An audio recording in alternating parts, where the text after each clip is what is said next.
Don't stop.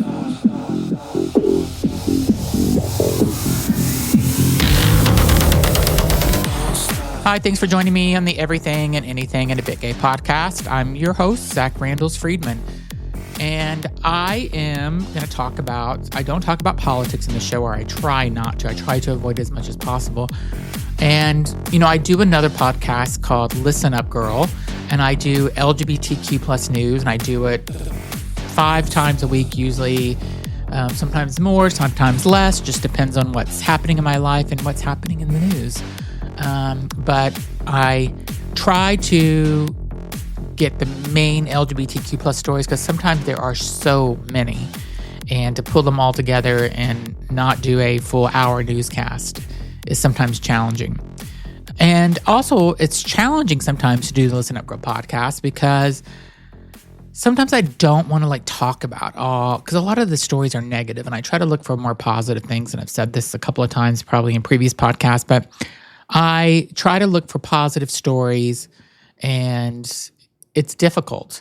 I mean, if you think about all the shit that happened in 2025 for the LGBTQ plus community, you had same-sex marriage was almost overturned, or was thinking about being overturned, because Kim Davis wanted to go back to the Supreme Court and try to get it, reopened because she broke the law and did not actually marry or grant marriage license to same-sex couples in Kentucky. So she was sued for that and, had to pay $250,000, and she wanted the money back or didn't want to pay or whatever. And she was trying to get this open to the Supreme Court so they would possibly overturn same-sex marriage. So, that was on my mind a lot in 2025 because I'm married to a man, so I'm in a same-sex marriage. And I was like, am I going to lose these rights to this person that I've loved and been with for 27 years? And then there, was a lot of anti-LGBTQ, legislation that was happening with bills being introduced and things like that. Just the military, for the U.S. also, there was a lot of negativity towards LGBTQ plus people, especially transgender people. And it kind of goes on and on and on about 2025 just didn't feel like an amazing year. In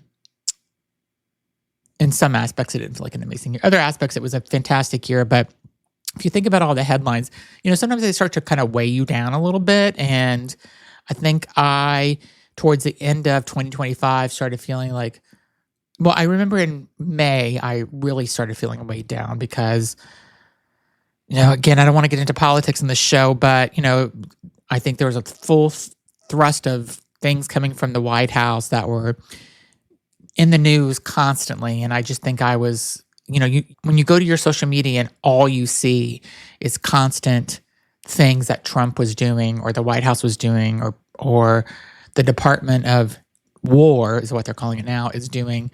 And it kind of just starts to get to you. So I took a break in May or June of last year with my news. And then I got some emails saying how important it was. So I went back to it. And now I do my news, Listen Up Girl podcast still. And I do it more than I was doing it because I think it's important for people to get honest source of news and not scroll through social media and kind of maybe this is true and maybe it's not true. If you're listening to it on Listen Up Girl, then the news you're getting is accurate. It's not fake news. I'm getting it from a source too. So as long as that source, but I'm getting it from reliable sources and none of it is fake. It's all real news. And I have a guest that's coming on today that, as we had all these school shootings and stuff, him and I talk about that. And we talk about what he did as a person, as an individual to kind of help people get through this and to give other people the resources to help other people get through things. And he warmed my heart. He was such a great guy. I, give to charity every year. But after that interview, I gave right away to him. And after you listen to his interview, don't be surprised if you want to go and give him just something to help continue this organization that he has called Pink Socks. So enjoy my interview with him because he was really a great guy. I'm really glad I got to speak with him, and I hope I get to meet him in person one day because he seems just like somebody I would really love to like get a drink with or go out to dinner with or brunch or something. So enjoy my interview with Nick Atkins. Thanks so much. Thanks so much for joining me on the Everything and Anything in a Bit Gay podcast. I'm your host, Zach Randles Friedman. My guest today is part of the Pink Socks movement. It's a global community built on empathy, kindness, and love. What started in healthcare has grown into schools, communities, and conversations around the world. Welcome to my show, Nick. Hey, Zach. It's good to see you. Good to see you as well. I'm grateful to be on here. Yeah. So for people listening, tell me what Pink Socks is. So somebody for the very first time hearing about this, how do you describe what this movement is? Yeah, it's a global movement that's based on spreading love and kindness. And there really are pink socks. So cool. We'll talk more about the pink socks themselves, but it's if you see the front label there, it's based on that. The world is full of good. When you believe that you see it, keep doing that. Good is all around us. So it's this puzzle piece represents the power of connection. The original pink socks only had the mustache on them. And then along the way, I did a TED talk and added the puzzle piece to represent how we're all connected. And our logo is this love more. Yeah. Right. So love more, fear less.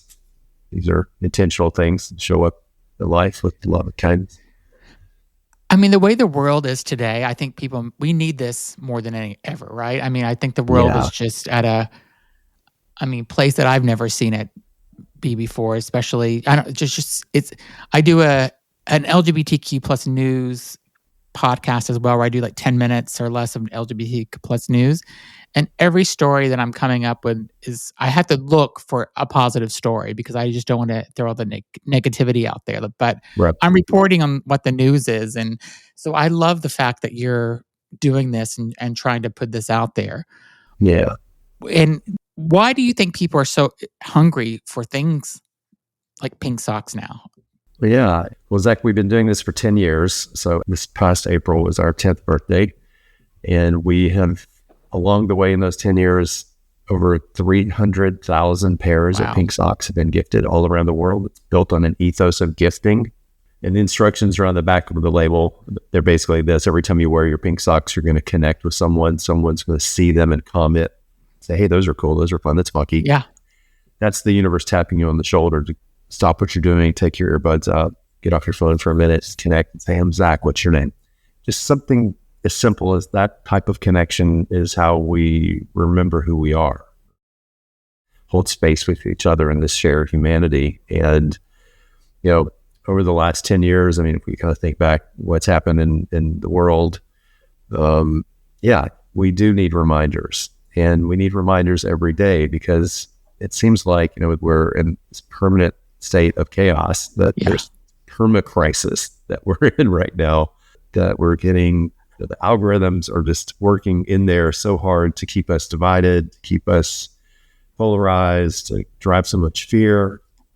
And, what the truth is, Zach, is the polarization that's happening in the perma-crisis, the driving all of this fear. The reality is, if we can put our phones down, let's just turn them off for a minute, right? It's this thing, and let the algorithms have a rest, and let's move out of our minds and down into our hearts and listen to our heart speak and listen to the heart speak of the person that we're with. That person can be sitting next to us on the bus or in line at the post office, and just see ourselves in each other. Right. The message of the book and the message of the Pink Socks, the movement, it's love more, it's a reminder to just show up with love and kindness. And, for years, people have said, Nick, you should write a book about the Pink Socks movement. I'm like, oh, no. And then finally I said, 10 years, maybe the book needed 10 years to write itself. Yeah. All the stories that are in this book. And yeah, in a world that sometimes, in fact, oftentimes feels dark and fractured, the book is simply a reminder to choose kindness, to choose love, show up in each now with love. Because, Zach, there's only two things in life. There's love and there's fear. Yeah. And if we drew a T account and we made a list, we put love up here at the top and fear at the top, and we listed those attributes that we would normally assign to love. Well, let's just name a few: kindness, empathy, compassion, cooperation, sympathy, anti-bullying, inclusion, diversity. That list is long. Yeah. We could go on with those attributes of love. Fear. Let's name some of those: grief, shame, judgment, racism, xenophobia, homophobia, and on. That is bigotry, bullying. Ugh. Yeah. Right. These things, love and fear, they coexist in each now. And so we have to make an intentional choice of how we're going to show up. Let's show up with these ideas, these ideals. And these, kindness, empathy, compassion, they're not just ideas. These things are the glue that hold us together. Yeah. That keep us connected as humans. And, we're all craving connection. It's hardwired in our brainstem. It's encoded in our DNA that we crave connection with each other, with other humans. And, we have somehow taught ourselves to believe that this is connection. Yeah. It's not. This is connectivity. Yeah. But it's not a connection. You and I are using a platform right now for connectivity. But what we're doing in this now is connection. We're seeing each other. We're listening to each other's hearts beat. We're sharing stories. Yeah. And that's what all of us crave. So if we would just give ourselves that gift of taking these out, putting this down, and seeing someone just right there, so easy, on the bus, on the train, in line at the grocery store, those moments of connection are where the magic happens. So take me back to 2015, whenever you started this. Like, what made you want this movement to begin? Okay. I'm actually going to take you even further back than 2015 to 2010. And so in 2010, I was a suit and tie wearing healthcare executive in Nashville, Tennessee. I was the CEO of a national healthcare company. Mm-hmm. I didn't have the beard. I was the guy in the custom suits and cufflinks. I was that guy. Yeah. Okay. And for most of my adult life, I was that guy. And in 2010, we were trying to decide what to do with the company, take on some more debt, build out this thing, merge with this company, acquire that company, maybe just sell our company and let's be acquired. Yeah. And I really didn't have my answer for what my vote was. So we're sitting at the boardroom. I don't know. I said, I'm going to go to this thing called Burning Man. It's in the desert, Nevada. Yeah. And I'm going to come back with an answer. So I went to Burning Man, came back. And now I'm sitting in the boardroom, no suit. I'm in blue jeans and Tevas and a t-shirt. I was tan. I didn't shave. Kind of kick back and relax. And they're like, well, how was that Burning Man thing? I said, it's great. And they said, what do you want to do with the company? I go, sell it. I'm out. I'm done. Like, what are you going to do? I said, I'm going to move to Portland, Oregon and become a hippie. And so that's what I did. More that whole backstory. I got invited along the way to do a TED Talk, and that's all on the website. You get the backstory of the Burning Man thing. Some of that's in the book. PinkSocks.life is the website, so you can go to the bottom and see the TED Talk there. But so now fast forward to 2015. So I'm doing a great job of being a hippie. I'm riding my pink furry bike and have my little dog looks like a teddy bear riding in the basket. And I call my pink bike the pink Cadillac because it's all covered in pink faux fur. And I'm riding around Portland, keeping it weird. I moved to Portland in April of 12 in June. So right after I moved there, I met a burger. It was a kilt company. Mm-hmm. And he said, Nick, have you ever worn a kilt? I said, no. I said, try that. I said, sure. Try to kill, like, where's this been all my life? I put my blue jeans in a bag, walked out, went home, got all my jeans and took them to the thrift store. And June of 2012 was the last time I wore pants. I only wear kilts, and I only wear their brand. And Zach, day one from wearing a kilt, I realized instantly that you have to wear fun socks because everybody sees your socks. You can't be that guy in the tall dress, black knee socks with Bermuda shorts. You can't be that geek, So I went and bought all the fun, funky socks I could find. T-Rexes, Sasquatch, pugs, tacos, rainbows, unicorns, cupcakes, you name it. But the ones that got the most, hey, I like your socks, were these pink knee-high socks with black handlebar mustaches. Those seem to be the ones that got the most, hey, those are cool. So in 2015 now, I'm doing a great job of just hanging out. And I hooked up with a guy on LinkedIn who was one of the original founders of WebMD. Okay. Which is an early, healthcare information online place. And he said, hey, I'd like to, see that you're living in Portland and you had a really cool story, blah, blah, blah. You want to meet for coffee and I'm going to tell you what I'm doing and see if you're interested in maybe investing or coming inside and helping us or whatever. So I was like, okay, sure. So I ended up being a co-founder for a cool little healthcare IT startup in Portland. I said, look, here's the deal. I'm not putting pants back on for this job. I don't even have pants anymore. So I don't, if it comes with me having to wear a suit and tie again, I'm out. No, just keep wearing the kilt.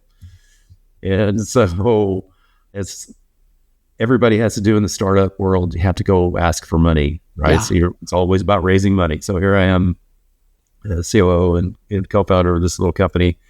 And I said, man, we've got to get on the radar screen of the healthcare IT world, for our technology. Yeah. So I looked online. I said, well, what's like the conference that all the healthcare IT professionals go to? And so I found this one that was like the Super Bowl for IT geeks. And their annual meeting was happening in Chicago that year, 2015. So I said to Andrew Richards, who was co-founder and chief technology officer of our little company, I said, Andrew, here's what we're going to do. We're going to go to this conference in Chicago, and there's going to be 42,000 people in suits and ties. I don't have a suit and tie. I don't want you to wear one of your suits and ties. I want you to just wear some blue jeans and a brew pub shirt, and I'm going to go get 100 pairs of these pink socks with the mustaches on them, and you put 50 pairs in your little backpack, and I'll put 50 pairs in my little backpack, and we're rolling in there. And every time somebody comes up and goes, hey, what's your story with these pink socks?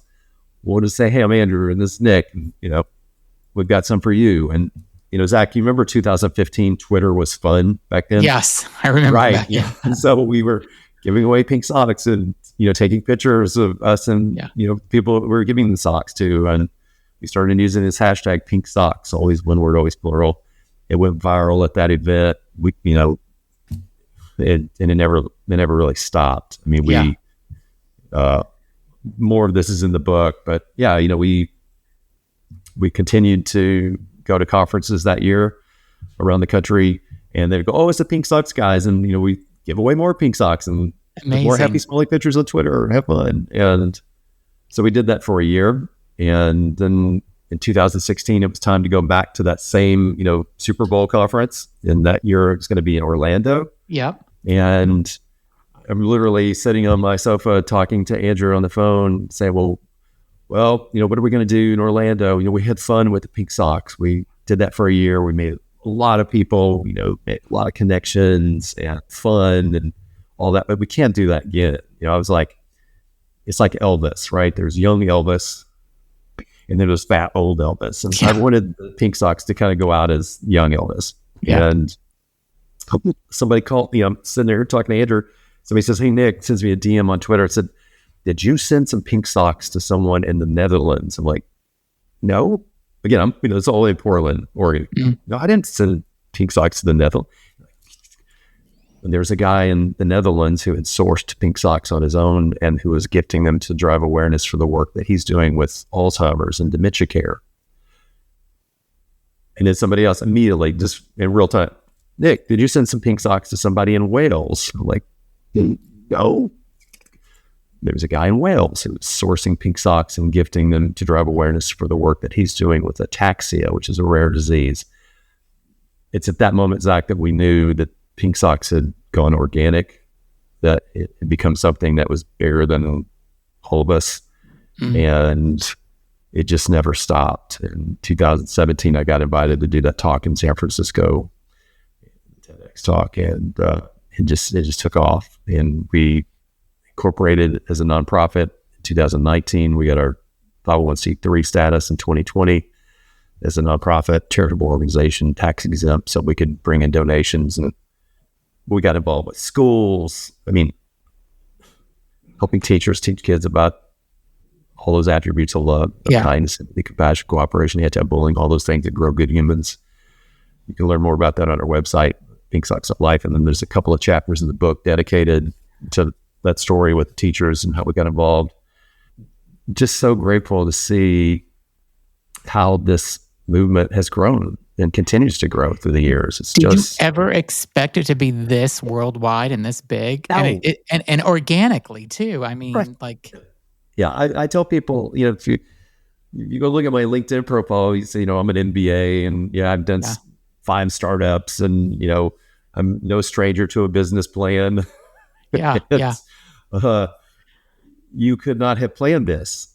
It just, the fact that it has happened and that it has grown and that it continues to grow, we couldn't have planned it. It's just so grateful to see how it has grown organically and it continues to grow.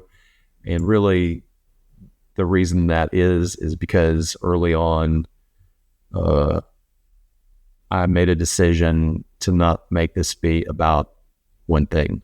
It's not about our little company. It's not about Nick and Andrew. It's about you. It's about us. And those first year or two that we're out there, having fun on Twitter and giving each other pink socks and gifting, and people say, hey, can I gift some to give? Yeah, let's get you some. You gift some and keep gifting it forward. And, at that point, we were on social media, and social media is probably even worse on this now. But think about social media. It's really all about, hey, look at me. Look how cool I am. Look at my perfect vacation. Look at on top of my latte, there's a little heart in the foam. Isn't it cute? There's so much of that. Look at me. Look at me.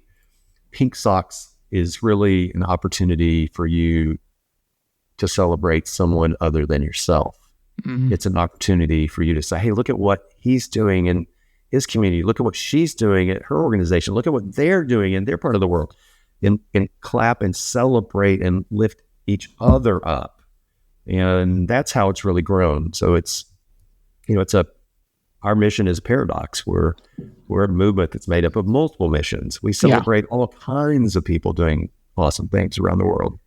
And we'll be right back. Okay, and now back to the show.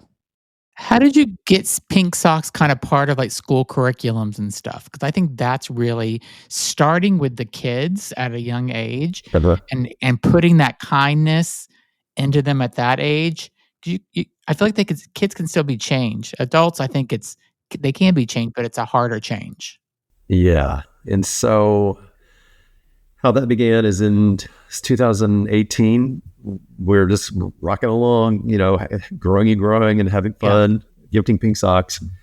And one of our founding board members, Dan Monroe out of Phoenix, who's a Forbes contributor and author, he sent me a message that he had seen this first grade school teacher in El Paso, Texas, had posted to Facebook about how she was teaching her little first graders in El Paso, how she was teaching them about kindness and love and respecting each other, first graders. And I was like, oh, wow, that's cool. And you've seen other teachers through the years that have done this, but I think she was really the first teacher that showed up in social media land doing this. But she'd she'd pick a student at the end of the class period, at the end of the day, and all the little kids would come filing out of the class, and they would either choose a high five, a handshake, a fist bump, or a hug on the way out. Okay. And the next day would be another student, so they kind of rotate so that each kid gets to be the point person, and each kid comes down the line and they choose what they want. And most of the kids were choosing the hug out of those options. Wow. And it was just adorable, right? Yeah. And about the time I said that's adorable, I saw that somebody had reached out to this teacher And this guy was somebody I knew had pink socks in Pittsburgh. And this guy in Pittsburgh reaches out to the teacher. Her name was Miss Blockus. And he finds Miss Blockus, through the magic of the internet, and connects with her on her social media, and says, "Hey, I'd like to send you some pink socks." So Larry Joya from Pittsburgh gifts Miss Blockus some pink socks in El Paso. And now she starts showing up in social media, and now she's using the hashtag pink socks. And now I start seeing her like, that's cool. That was a cool connection to make, and that was really sweet of Larry to send her pink socks. And now she's doing all of her posts wearing her pink socks and using the hashtag. So now we're seeing her and celebrating what she's doing with her classroom with those first graders in El Paso. And I was like, okay, now I have to connect with Miss Block. Yeah. So I'm like, hey, listen, how many students do you have in the whole class? And she's like, 32. Great. I sent enough pink socks for the whole class. And now she's doing all of her Facebook and Twitter posts with the kids wearing their pink socks. In a time when sometimes the news is just negative. It was so nice to see all of this stuff come by in the flow, especially using the hashtag to really pump everyone up about, yay, look at her. Look at what Miss Blockus is doing, growing good humans for the world. Thank you. And we continue to celebrate that through the spring. She was a prolific poster on Twitter and Facebook and using the hashtags. So we just love that. And I reached out to her at the end of the school year before summer break that year. And I said, hey, I've got an idea. What if you get with the second grade teacher so that when the kids come back from summer break, your first graders who are now second graders, we're going to have those kids gift your new first graders their pink socks. Amazing. That'd be super fun. Yeah. So we did that. And, August comes and the original OG first graders are now second graders. They're gifting the new first grader their pink socks. And, our hearts are just like blown wide open, watching this gifting experience of these kids, gifting each other their pink socks. And we're way up here, happy. And Zach, oh man, about, not even a week later, there was a shooting in El Paso, a mass shooting at a Walmart that was very close to the school. And there was basically 0 degrees of separation. Everybody knew somebody that was involved in the shooting because that's where their family shop. That's where the teachers shop. I mean, so we went from up here happy to down here sad, just like instantly. And it was like, okay, well, what do we do now? We, the full socks say the world is full of good, and now something terrible's happened. And what do we do with this? How do we help these teachers teach these kids that, this bad things happen, but we can't lose sight of how much good is in the world, and we can't lose ourselves to this. And so I asked Ms. Blockus, I said, hey, would you connect me with your school principal? And I reached out to the principal there at Dr. Sue Ashok Elementary, pre-K through 5, El Paso. And I said, how many pairs of pink socks would you need for the whole school? All the kids, all the teachers, cafeteria workers, crossing guards, coaches, school bus drivers. I mean, everybody. And what are we looking at? And we'd like to gift you pink socks for everybody. So we went in that November and gifted 1,333 pairs of pink socks to students at Dr. Sue Ashok Elementary. The week or two before, every class, they started doing artwork around kindness, and the cheerleaders had kindness cheer practiced, and we had a kindness pep rally when we came in. And this story's in the book. I came in, a couple of the board members, one from Chicago, one from Denver. I came in from Portland. We all convened into El Paso. And by design, we wanted to set it up this way. So it wasn't like, a bunch of old people came one day and gifted us some pink socks. Yeah. So the way we set it up was the 5th graders gifted the 4th graders, and everybody's in the gymnasium, they have the kindness pep rally and all this. And so the 5th graders gift to the 4th graders, the 4th graders gift to the 3rd graders, and so on, right? So this ethos of gifting was from the very beginning, and that the teachers were already doing a good job of teaching these kids this, but this is just another, let's drive this message home for the students that, those 4th graders, they're looking up to you. And those 3rd graders, they're looking up to the 4th graders and the 5th graders. that you're setting an example all the way through, that you're responsible. This is not, the teachers aren't doing it. You're showing up for your peers, that you're showing up for the students below you, all the way through, the school. And so it built an instant sense of responsibility in the kids, an instant sense of connection. And so there's no more leaving somebody alone on the playground, out of the game. There's nobody sitting in the cafeteria eating lunch by themselves. Teachers were using pink socks. They built a whole kindness curriculum around the pink socks. And every Monday, the kids wear their pink socks back to school. The teachers, bus drivers, everybody, it's Pink Socks Day. And so throughout the year, they're having these lessons reinforced using pink socks as a tool in the kindness curriculum. Because you're right. I mean, teaching kids to be kind is really the greatest lesson that they can be taught. And so we're now in 34 schools in 9 states around the country, pre-K all the way through high school. And, if you can teach kids to love themselves, love each other, celebrate the connection we all have. You don't have someone who's bullied, that you don't have someone who's left out, who's disenfranchised. That's where we want this to be, right? So how do we make sure that no kid feels so bullied or disenfranchised that one day they show up to school with a gun? Not at a pink sock school. Not gonna happen. These kids are loved from the very beginning. They go out and they play kickball or soccer on the playground at recess. The teachers are out there reminding them that, hey, this is a cooperation, not a competition. It's not all about winning. We're out here to have fun and get exercise and play in the sunshine. And so it's really sad. I mean, even, today, we wake up to horrific news of a school shooting. Yeah. And it never seems to end. And I see, routinely school shooting after school shooting. Our original school in El Paso, they went up to Uvalde after that shooting and gifted the kids that's amazing. Uvalde their pink socks. Yeah. One Texas school to another Texas school, just say, hey, we want to come up, and then they continue to see parents and students from the original school in El Paso go up to Uvalde and gift those kids their pink socks to say, hey, look, something terrible has happened, but we're in this together. We love you. We're grieving with you. We see you. What's been your biggest surprise throughout this journey? Like, what surprised you? I mean, that's a pretty amazing story, but is there something else that's it?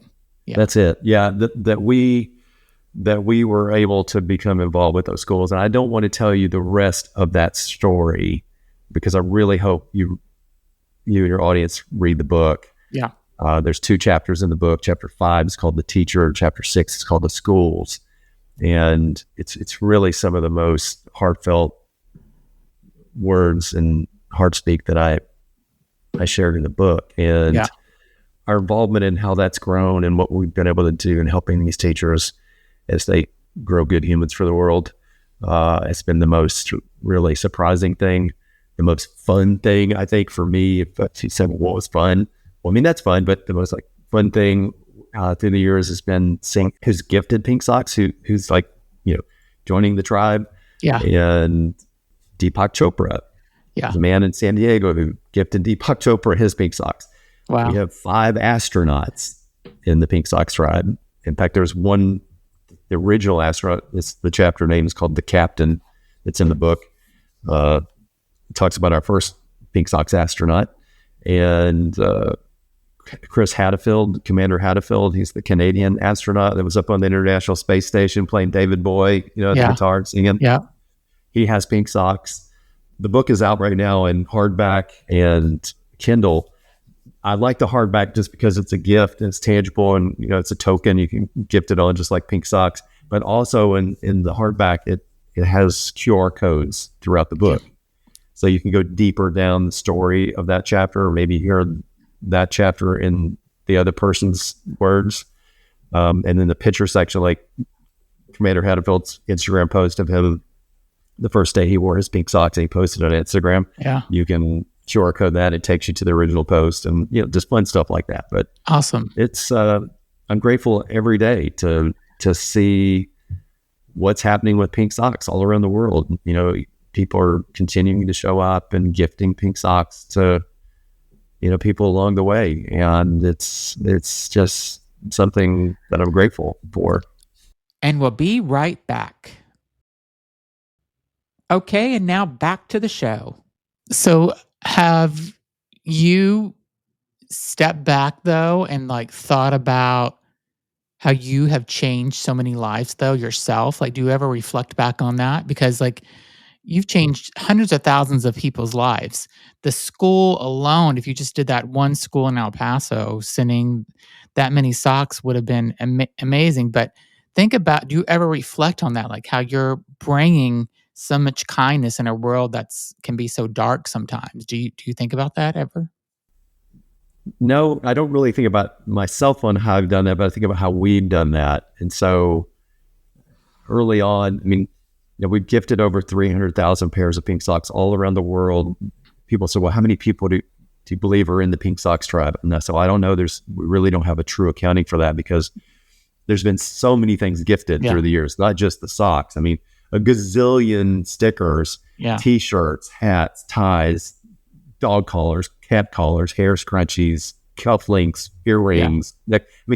We open sourced the logo from the very beginning because we wanted people to spread it. Yeah. Go create whatever you want to create and start gifting, have fun with it. So there's no telling how many people, but for simple math, and I started doing this years ago, I think the first time somebody asked me a question very similar to what you just asked me, Zach, is let's just use 100,000 people, right? For simple math. Yeah. Let's say there's 100,000 people around the world today that are wearing their pink socks or have their sticker on their bike or their water bottle or on their computer or something. Mm-hmm. There's 100,000 of us. If we each can have one connection each today where we say, hey, it's good to see you. I'm Zach. Hey, I'm Nick. Good to see you. If 100,000 people can do that once today, that's 100,000. Yeah. We can do 2 each, 5 each today, 10, 20, 50. The exponential ripple effect of goodness that throws around the world. Yeah. Yeah. Amazing. And these are little things.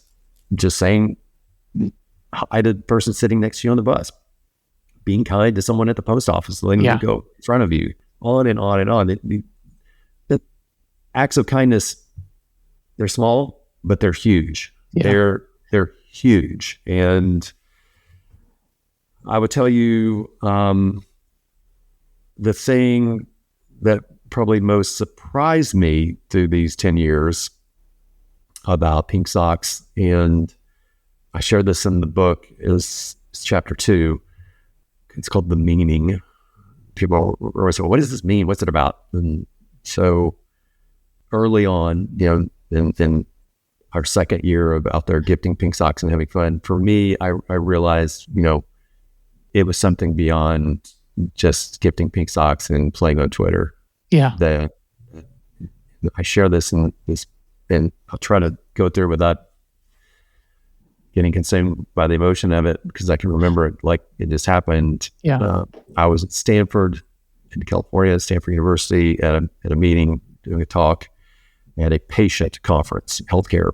The conference was all about patients. It was patient forward, patient centric, patient voices, not just hearing from the doctors and the big companies, but listening to patient stories. Yeah. It's called MedX at Stanford. And I was out in the lobby of the auditorium where we were there giving the talks, and a guy came up to me, probably about my age, and he was wearing a surgical mask. And so this is pre-COVID, right? So, we weren't, this is 2016, nobody's walking around in masks. Yeah. And he comes up to me and he's got his mask covered, and he says, I really enjoyed your talk. He goes, do you have a minute? And I go, yeah, yes, certainly. And he says, my name's John. And I said, John, it's good to see you. He goes, I want to tell you the story about how I got new lungs. He was a lung transplant recipient. Both lobes of his lung had to be removed. He had receive new lungs from a donor. And when he shared that story with me, tears are running down his eyes, and his blue surgical mask, and you see it's becoming darker where the tears are hitting his mask. I'm crying. And it was in that moment of holding space, sharing space with someone's heart speak, that I got what it was about. Amazing. It was about that. It was about connecting with someone's heart and holding space for that story. And everybody's got a story to tell. All we have to do is stop and listen. And that's when I knew that it was about connection. And so here we are. Yeah. I mean, I love it that you say that but I still would love it if you would even just think about what you've done, because you kind of, this was your baby in a lot of ways. So I think it's amazing that you are out there doing this. And as you were kind of talking about the school, where you said the second graders gave the first graders the socks. And I just, for some reason, my mind just started going where I'm thinking, think about if there was just one kid that you impacted, that you could have changed their entire trajectory of their life. You know what I'm saying? Like, they could have had a shitty life at home, Yeah. or not been taught the right way to treat another human. And what you did could have changed, even if one kid was changed. Just think about how amazing that is. And I just think I think what you've done is just so, so incredible.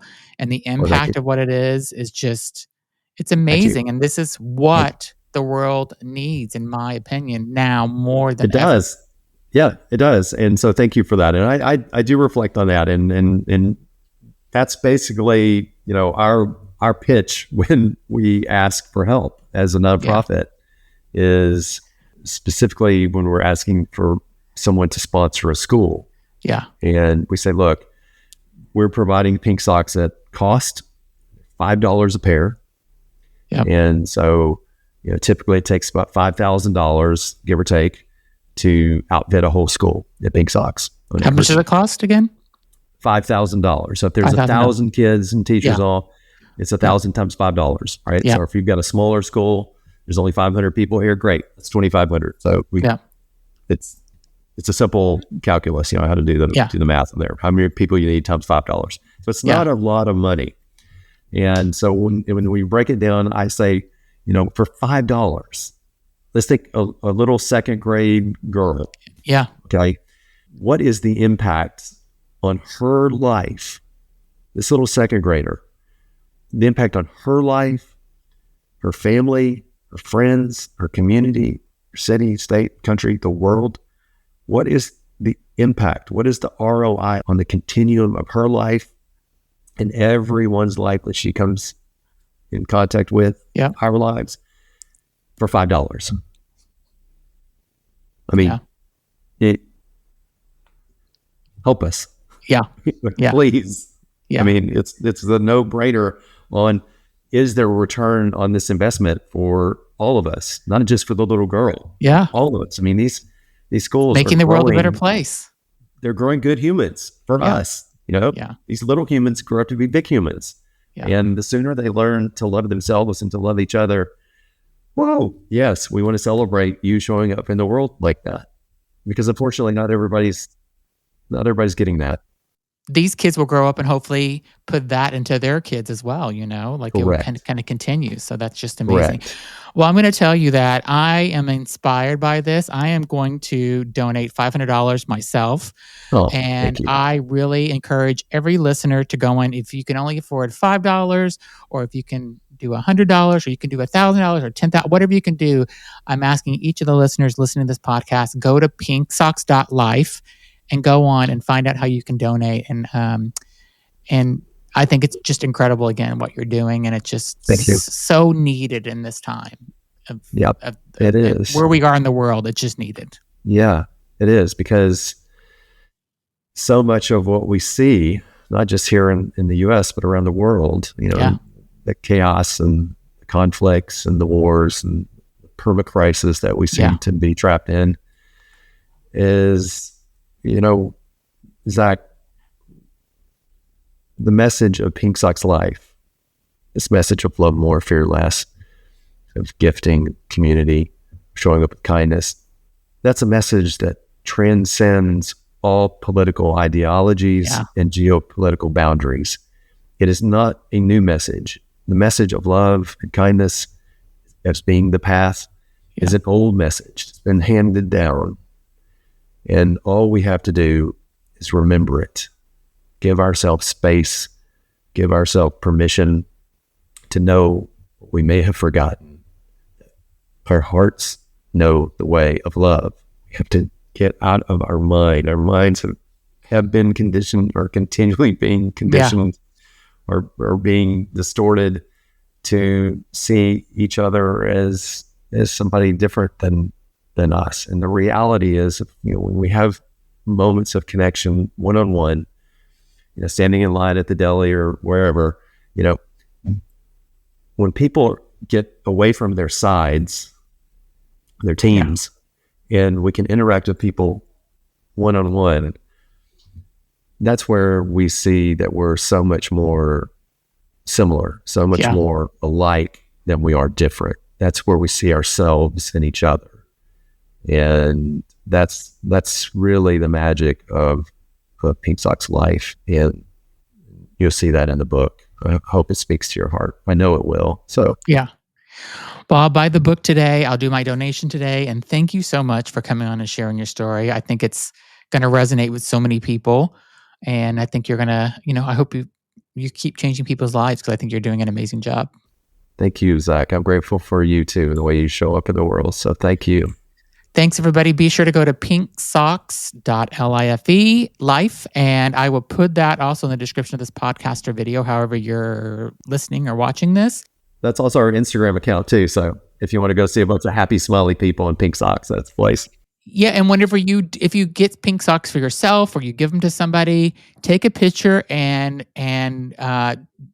tag Pink Socks Life on Instagram and my account, The Real Zach RE, and show everybody what you're doing to make a difference as well. So thanks so much for being on, Nick. I appreciate it. You're amazing, and I love what you're doing.